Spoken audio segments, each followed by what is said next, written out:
Hello dear student, मैं रमन प्रकाश सिंह स्वागत करता हूं आप सभी का आपके अपने चैनल डीवीसी क्लासेज में। आज हम डिस्कस करने वाले हैं एक्सरसाइज 9.1 का क्वेश्चन नंबर 4। तो एक्सरसाइज 9.1 का क्वेश्चन नंबर 3 तक हम लोग डिस्कस कर चुके हैं। तो चलिए कंटिन्यू करते हैं एक्सरसाइज 9.1। तो ये रहा क्वेश्चन नंबर 4। भूमि के एक बिंदु से जो मीनार के पाद बिंदु से 30 मीटर की दूरी पर है, मीनार के शिखर का उन्नयन कोण 30 डिग्री है, मीनार की ऊंचाई ज्ञात कीजिए। तो चलिए फाइंड करते हैं, कंटिन्यू करते हैं इस क्वेश्चन को।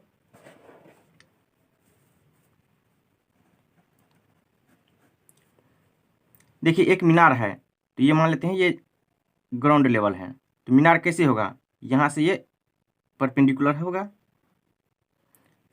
तो ग्राउंड से परपेंडिकुलर यानी ग्राउंड से सीधा, तो ये हो गया मीनार। अब क्या कर रहा है, देखिए भूमि के एक बिंदु से जो मीनार के पाद बिंदु से 30 मीटर की दूरी पर है, ये हुआ पाद बिंदु जिसे फुट बोलते हैं। तो चलिए मान लेते हैं यहाँ पे ये पॉइंट है, तो यहाँ से देखिए दूरी पर है। मीनार के शिखर का उन्नयन कोण कहाँ से होता है, जब नीचे से ऊपर की ओर देखा जाता है तब उन्नयन कोण, और जब ऊपर से नीचे की ओर देखता है तब अवनमन कोण। तो चलिए ये यहाँ से हो गया, कितना है 30 डिग्री, तो ये एंगल हो गया 30 डिग्री। चलिए इसका हम नाम दे देते हैं ABC। तो मुझे क्या कर रहा है, मीनार की ऊंचाई ज्ञात कीजिए, ये मुझे फाइंड करना है, ये हाइट, और 30 मीटर की दूरी पर है, ये डिस्टेंस मुझे दिया हुआ है 30। तो यहाँ देखिए परपेंडिकुलर और ये बेस हो गया, ये हाइपोटेनियस क्योंकि ये 90 डिग्री का है, 90 के सामने का हाइपोटेनियस ये एंगल हुआ, इसके सामने का ये परपेंडिकुलर, और इसके एडजेसेंट ये क्या हो जाएगा, बेस। तो चलिए पंडित बद्री प्रसाद हर हर बोले साइन कॉस 10। अब देखिए तो परपेंडिकुलर और बेस कौन से फॉर्मूला में आ रहा है, परपेंडिकुलर बेस ये 10 में आ रहा है। तो चलिए हम यहाँ से 10 लेंगे, और कॉट में भी आता है, 10 का अपोजिट कॉट होता है। तो 10 होता है क्या, परपेंडिकुलर बाय बेस, कॉट होता है बेस बाय परपेंडिकुलर, तो दोनों से सेम ही वैल्यू आएगा। तो चलिए हम 10 ले रहे हैं यहाँ से, 10 30 डिग्री इज इक्वल टू, चलिए अब जो कुछ दिया है वो सबसे पहले लिख देते हैं। दिया है, देखिए भूमि के एक बिंदु से मीनार के पास बिंदु से 30 मीटर की दूरी पर है एक बिंदु, जो मीनार से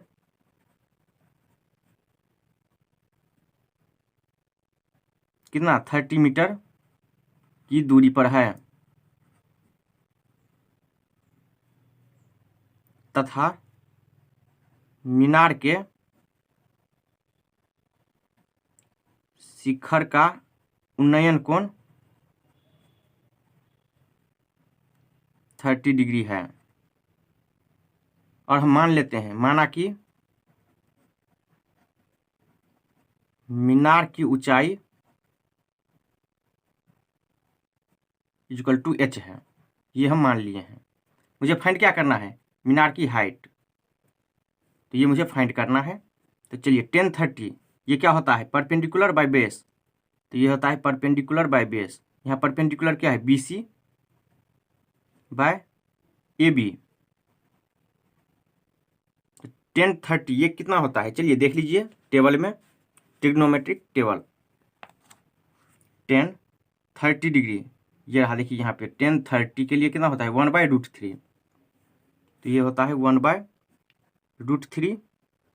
P परपेंडिकुलर क्या है यहाँ BC को हम क्या माने हैं H, तो यहाँ से H डिवाइडेड बाय AB कितना है यहाँ देख लीजिए 30, तो यहाँ से H कितना हो जाएगा, क्रॉस मल्टीप्लीकेशन कर दीजिए, तो ये 30 into 1 30 equal to H into √3, तो यहाँ से 30 इक्वल टू ये कितना हो जाएगा √3H। देखिए √3 मल्टीप्लाई में है, इक्वल टू को इस साइड क्या हो जाएगा डिवाइड में, तो यहाँ से 30 divided by √3 equal to H। तो चलिए इसको इस साइड लिख रहे हैं, तो साइन में कोई परिवर्तन नहीं होगा, तो यहाँ से H इक्वल टू कितना हो जाएगा 30 डिवाइडेड बाय √3। अब √3 हम नीचा में नहीं रखते हैं, यानी रूट के अंदर कोई भी वैल्यू नहीं रखते हैं, तो क्या करेंगे, तो हम ऊपर नीचे रूट से मल्टीप्लाई कर देंगे। तो यहाँ से कितना हो जाएगा, देखिए 30 इंटू √3, ये हो जाएगा 30√3 डिवाइडेड बाय √3 इंटू √3, यानी √3 इंटू √3 इक्वल टू, इसको ऐसे भी लिख सकते हैं √3 का होल स्क्वायर। तो यहाँ से रूट ब्रैकेट स्क्वायर गायब होकर कितना बचेगा, केवल 3। तो यहाँ से डिवाइडेड बाय 3।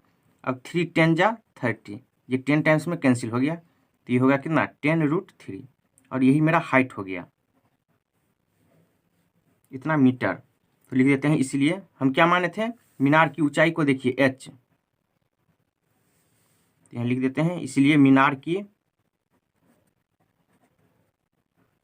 ऊंचाई equal to h, metre equal to कितना 10√3 मीटर, और यही मेरा आंसर हो गया। तो क्वेश्चन नंबर 4 कंप्लीट हो गया। देख लीजिए एक बार इसको।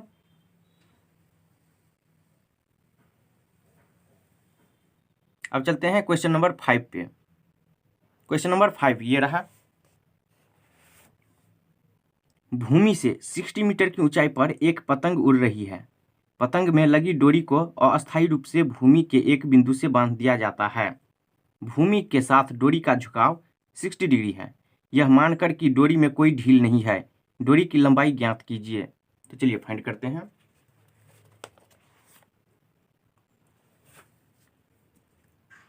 चलिए कंटिन्यू करते हैं इसको सॉल्यूशन। देखिए, आप जब भी पतंग उड़ाए होंगे तो मान लीजिए ये मेरा मांझा है, तो यहाँ से ये स्ट्रिंग यानी धागा जो गया है, तो पतंग कहीं यहाँ मान लीजिए उड़ रहा है, तो ये पूरा जो है ना स्ट्रेट नहीं रहता है, स्ट्रेट लाइन में ये धागा नहीं रहती है, ये कुछ इस हल्का कर्व टाइप का रहता है। लेकिन यहाँ क्या कर रहा है, देखिए कि भूमि से 60 मीटर की ऊंचाई पर एक पतंग उड़ रही है। पतंग में लगी डोरी को अस्थायी रूप से भूमि के एक बिंदु से बांध दिया गया है। भूमि के साथ डोरी का झुकाव 60 डिग्री है। यह मानकर कि डोरी में कोई ढील नहीं है। देखिए ये डोरी जो है धागा, इसमें कोई ढील नहीं है, तो ढील नहीं रहेगा तो ये पूरा टाइट रहेगा, पूरा टाइट, ढील नहीं देना है, तो ये टाइट है पूरा। तो चलिए यहाँ फिगर बना देते हैं। ये पतंग है,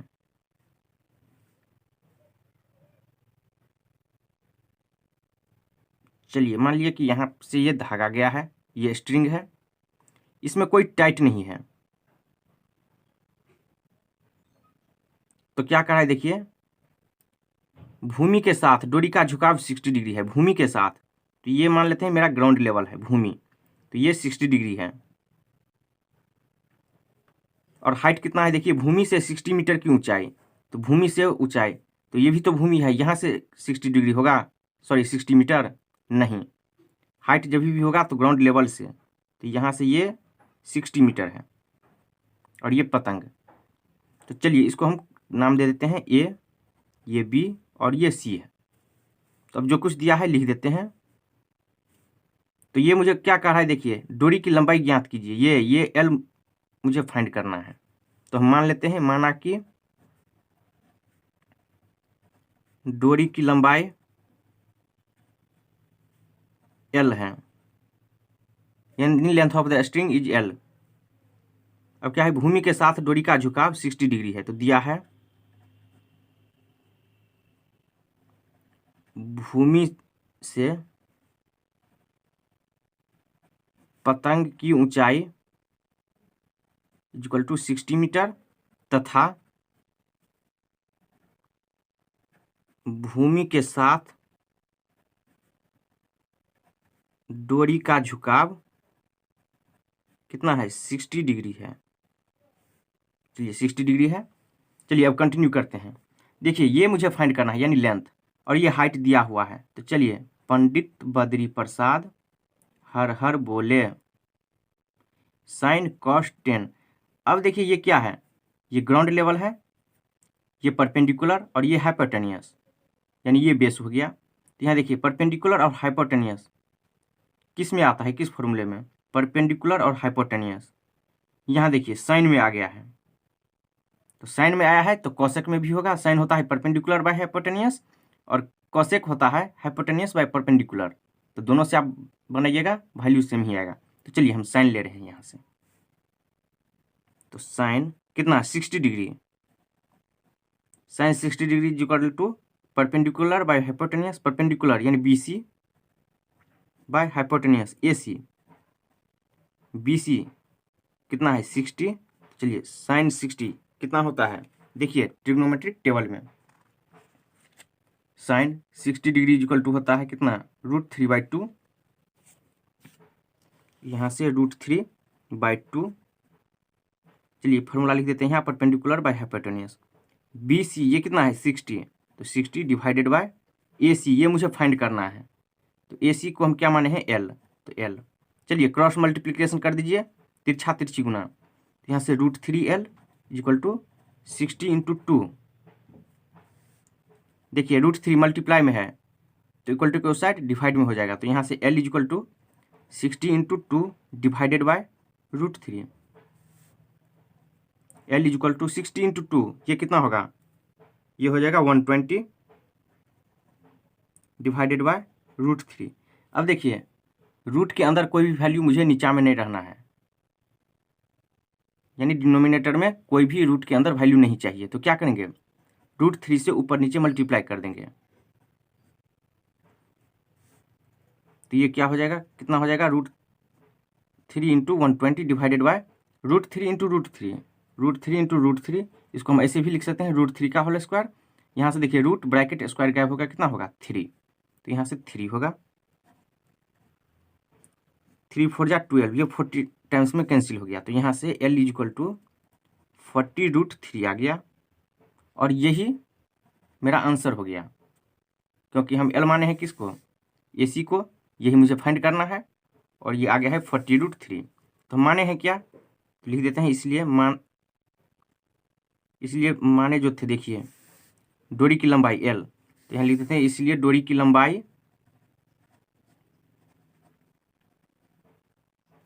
इक्वल टू L कितना 40√3 मीटर, और ये मेरा आंसर हो गया। तो क्वेश्चन नंबर 5 कंप्लीट हो गया। देख लीजिए कार्ड इसको।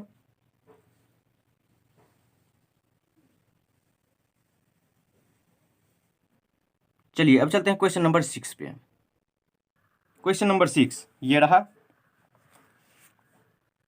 1.5 मीटर लंबा एक लड़का 30 मीटर ऊंचे एक भवन से कुछ दूरी पर खड़ा है। जब वह ऊंचे भवन की ओर जाता है तब उसकी आंख से भवन के शिखर का उन्नयन कोण 30 से घटकर 60 डिग्री हो जाता है। बताइए कि वह भवन की ओर कितनी दूर तक चलकर गया है। तो चलिए फिगर से समझते हैं कि क्या मुझे फाइंड करना है। देखिए कोई लड़का है 1.5 मीटर का और 30 मीटर ऊंचा भवन है, तो मान लेते हैं कि ये भवन है,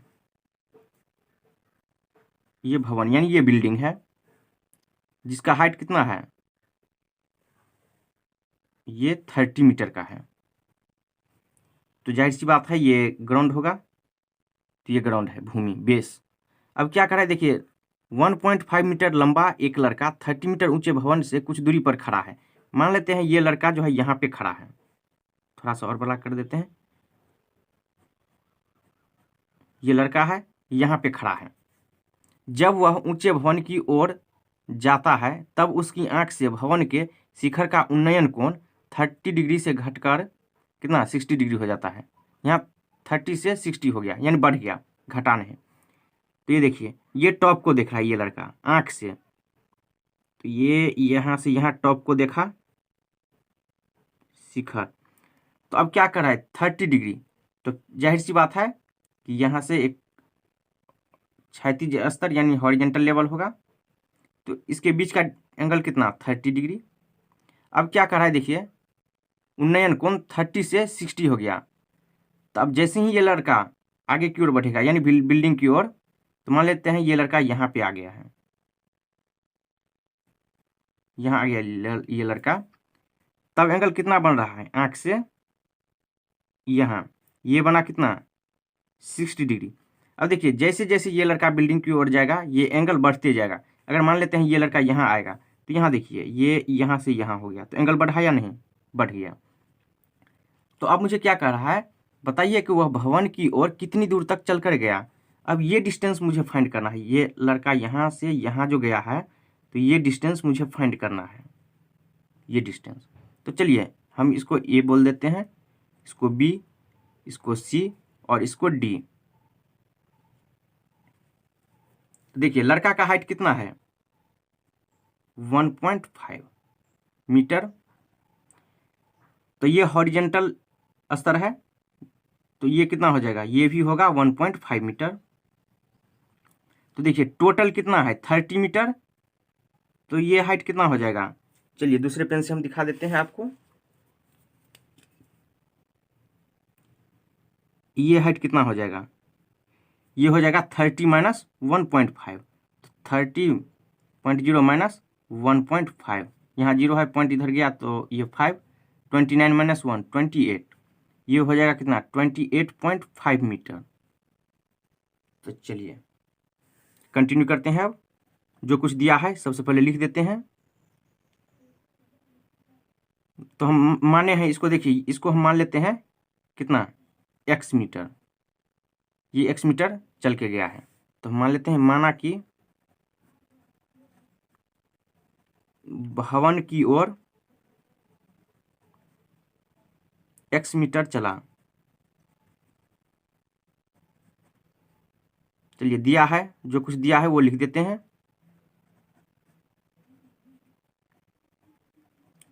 लड़का की ऊंचाई यानी लंबाई लिख देते हैं, लड़का की लंबाई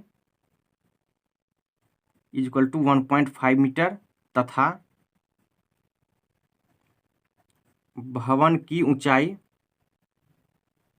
इक्वल टू 30 मीटर।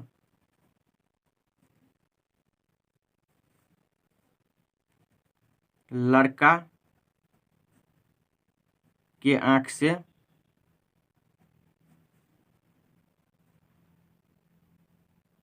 लड़का के आंख से भवन के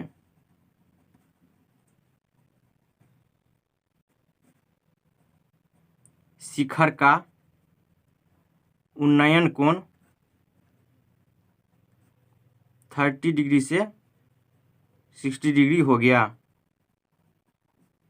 तो देखिए क्या है उन्नयन कोण, इसको बोलते हैं एंगल ऑफ एलिवेशन।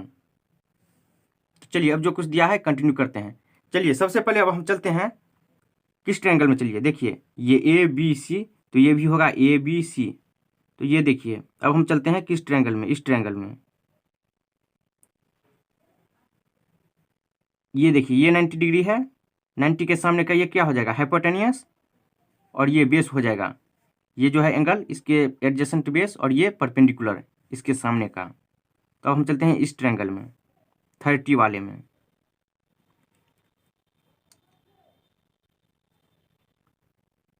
चलिए यहाँ ए बी सी माने है, इससे बेहतर है ऊपर में हम मान लेते हैं ए बी सी। यहाँ भी रहेगा, कोई दिक्कत नहीं है। तो चलिए अब यहाँ से देखिए ए सी और डी एक ट्रायंगल बन रहा है। तो लिख देते हैं समकोण त्रिभुज किस में, ए सी डी में। चलिए पंडित बद्री प्रसाद हर हर बोले साइन कॉस 10। मुझे क्या फाइंड करना है, ये डिस्टेंस, ये डिस्टेंस मुझे फाइंड करना है। यानी कि बेस और परपेंडिकुलर में कौन सा रिलेशन आता है, परपेंडिकुलर, ये हाइपोटेन्यूस परपेंडिकुलर बेस, ये 10 वाला में। 10 के केस में क्या होता है परपेंडिकुलर बाय बेस। तो चलिए लिखते हैं इसमें 10 30 डिग्री, ये 30 के लिए 10 30 is equal to perpendicular, perpendicular by base. Perpendicular क्या है S D C divided by base, base होगा ए सी। 10 30 ये कितना होता है, चलिए देख लीजिए। 10 30 डिग्री इक्वल टू होता है 1/√3। तो यहाँ से ये हो गया 1/√3 इक्वल टू परपेंडिकुलर कितना है, देखिए 28.5 डिवाइडेड बाय, अब ए सी ये कितना हो जाएगा, चलिए इसको हम ए सी ही रहने देते हैं। तो यहाँ से देखिए क्रॉस मल्टीप्लीकेशन कर दीजिए, तिरछा तिरछी गुना। तो A C into 1, A C equal to कितना हो जाएगा 28.5√3। ये जो ए सी है हमारा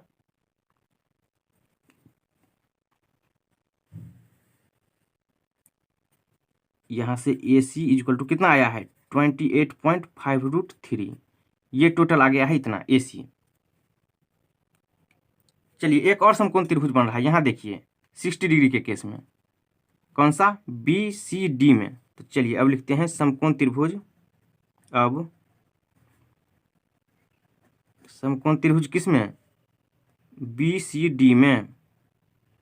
यहाँ भी देखिए परपेंडिकुलर और बेस, फिर से 10 लेना है, तो यहाँ से 10 60 इक्वल टू परपेंडिकुलर, यही होगा C D divided by base. अब क्या हो जाएगा बी सी, ये हो जाएगा बेस, परपेंडिकुलर बाय बेस लिख दिए। चलिए 10 60 कितना होता है देख लीजिए भाई लोग। 10 60 डिग्री इक्वल टू होता है √3। ये हो गया √3 इक्वल टू सी डी कितना है 28.5 divided by B C. B C ये कितना होगा, देखिए टोटल कितना है 28.5 √3 माइनस इसको हम क्या माने हैं x। तो यहाँ से चलिए इसको भी बी सी हम रहने देते हैं, अभी बी सी रहने दीजिए इसको। तो चलिए यहाँ डिवाइड में कुछ नहीं तो 1, क्रॉस मल्टीप्लीकेशन कर दीजिए, तिरछा तिरछी गुना। तो यहाँ से B C √3 equal to 28.5, B C equal to कितना हो जाएगा, देखिए ये √3 मल्टीप्लाई में है, इक्वल टू को साइड डिवाइड में हो जाएगा, तो ये हो जाएगा 28.5 डिवाइडेड बाई √3। देखिए जैसे ही रूट के अंदर वैल्यू आया, वो भी कहाँ, डिनोमिनेटर में, तो हम क्या करते हैं यहाँ से रूट गायब करते हैं। तो रूट गायब करने के लिए क्या करेंगे, √3 से ऊपर नीचे मल्टीप्लाई करेंगे। तो यहाँ क्या हो जाएगा 28.5 √3 divided by √3 into √3, √3 into √3 equal to होता है √3 का होल स्क्वायर। इसको ऐसे भी लिख सकते हैं। तो ये रूट ब्रैकेट स्क्वायर गायब होकर कितना बचेगा 3, तो यहाँ से ये 3 आ गया। यहाँ से बी सी कितना 28.5 √3 डिवाइडेड बाई 3। चलिए यहाँ लिख देते हैं, ये बी सी का वैल्यू है, ये बी सी का वैल्यू ये आया है 28.5 √3 डिवाइडेड बाय 3, ये वैल्यू आया है। तो अब मुझे फाइंड क्या करना है, ये ए बी कितना दूर चल के गया है भवन की ओर, तो ए बी, तो ये टोटल ए सी में से हम बी सी घटा देंगे तो ये आएगा या नहीं। देखिए अगर टोटल लेंथ 10 है, ये अगर 3 है, तो ये कितना होगा, तो टोटल 10 माइनस ये 3 करेंगे तो ये 7 आ जाएगा या नहीं, बस यही करना है। तो यहाँ मुझे ए बी निकालना है, तो A C minus B C करेंगे। तो यहाँ से अब लिख देते हैं, अब ए बी इक्वल टू कितना हो जाएगा, ए सी माइनस बी सी। तो ए सी कितना है, ये है 28.5 √3 माइनस बी सी, अभी ये भी निकाले हैं 28.5 √3 डिवाइडेड बाई 3। यहाँ डिवाइड में कुछ नहीं तो 1। अब यहाँ से एलसीएम कितना हो जाएगा 3, 1 3 जा 3, तो 3 इंटू इतना। तो चलिए इसमें 3 से मल्टीप्लाई कर दीजिए, कितना होगा 28.5 में 3 से मल्टीप्लाई कर दीजिए, 5 3 जा 15, 1 8 3 जा 24 प्लस 1 25 बचा 2, 3 2 जा 6 प्लस 2 8, ये हो गया 85.5 √3 माइनस 3 3 जा 1, ये 3 3 कैंसिल होगा 1 टाइम्स में, तो 1 इंटू इतना, तो यही रहेगा, तो 28.5 √3। चलिए अब इसमें से घटा दीजिए, यहाँ से 28.5 घटाइए, 5 माइनस 5 0, यहाँ से एक गया कितना 15 माइनस 8, ये 7, ये कितना 7 माइनस 2, ये 5, ये हो गया 57 √3 डिवाइडेड बाई 3। ये 19 टाइम्स में कैंसिल हो गया यहाँ से। चलिए कंटिन्यू करते हैं इसको।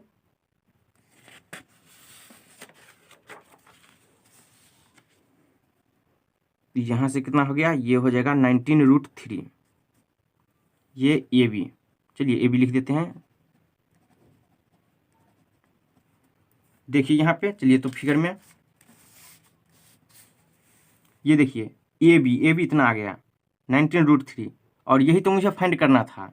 तो अब जो माने हैं वो लिख देते हैं। तो भवन की ओर x मीटर चला, तो ये आ गया है AB, तो लिख देते हैं इसीलिए लड़का द्वारा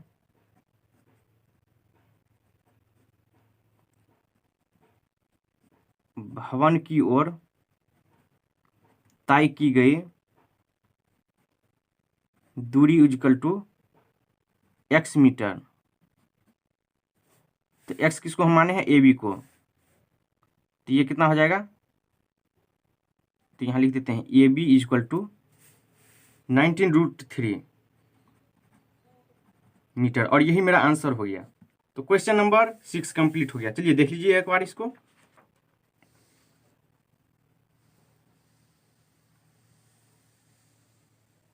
तो इस वीडियो में इतना ही। तो स्टूडेंट, कैसा लगा आज का क्लास? अच्छा लगा होगा तो लाइक, शेयर, कमेंट और सब्सक्राइब जरूर कीजिए। और हाँ, सब्सक्राइब जरूर कीजिए ताकि हम जो वीडियो अपलोड करेंगे उसका नोटिफिकेशन आप तक पहुंच जाए। धन्यवाद। कंटिन्यू करते हैं अगले वीडियो में।